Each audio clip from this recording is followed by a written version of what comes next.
Mihakot na og ubay-ubay nga mga awards and recognition ng atong bisita karong buntaga. O karon usa siya sa mga cast sa labing gipaabot nga series dinhi sa GMA ang The World Between Us. Let's all welcome mga kapuso, Sid Lucero.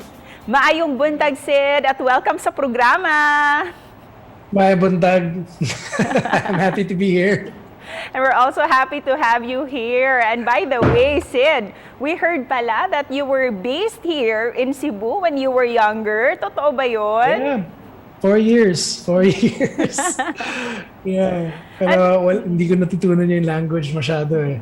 So nakakaya minsan aminin. Pero what do you remember when you were based here in Cebu? Saan ka nakabisita? Saan yung mga lugar na napuntahan mo na?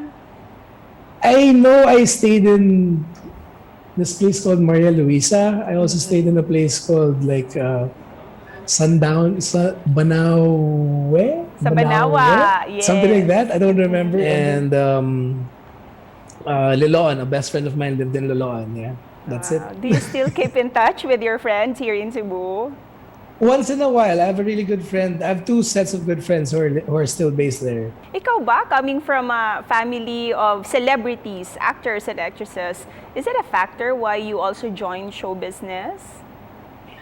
Actually, that was exactly why I didn't want to go, because everybody was in it. And I wanted to do something else. I thought I was going to finish school and do all those things and like make mama proud and everything like that. But I quickly found out that that wasn't my thing. In fact, coming into the business, it was more of a financial move for me. I wanted to do something for myself. But man, yung first workshop ko pa lang, I fell in love with it na. And it really felt like it was something I'm going to be doing for the rest of my life, whether it's going to be in front or behind the camera. And of course, Sid, sa dinami-dami mong naging proyekto na, sino pa yung mga aktor o actress that you would look forward to work together? Honestly, I want to work with everybody. If you just like able to contact me, I would love to work with anybody, because it's always a learning process. It doesn't matter how long you've been doing this. That's the right attitude. At ngayon, bahagi ka ng bagong series ng GMA, and I'm sure na this will be another hit series. But without giving everything away, can you please share to us the story behind The World Between Us? Not to give out too much pala, kasi the story, okay, it's a family drama, and the story is, it's not so complicated. It's centered around a family and their relations, and it's those relationships that basically create the story. And so if I try to explain the way I'm related to everybody else, that kind of like destroys the mystery of it all from the very beginning pa lang. But I can talk about a little bit of my character.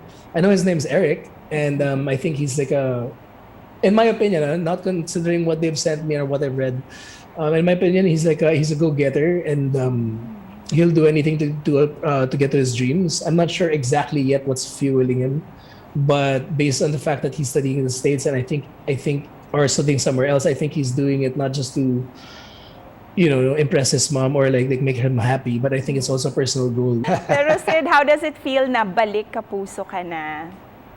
It feels great. It feels great. It feels like I have a lot of proof. It feels like I wanna be back with some friends. I wanna be able to like reconnect and everything. It's both exciting and scary, and at the same time daunting. We're happy na balik Kapuso ka na, and we look forward na makita ka dito sa The World Between Us. Kaya naman, Sid, imbitahan mo na ang lahat ng mga kapuso natin to watch The World Between Us. Please continue watching out for it. I'm not sure exactly when it's going to come out, but I can tell you that everything and everyone part of the show, everything that we're going to be doing is going to be for you guys. And I can promise you I'm going to give my heart and soul for it. Thank you for having me back. And thank you also, Sid, for joining us this morning. Daghang salamat. Daghang salamat.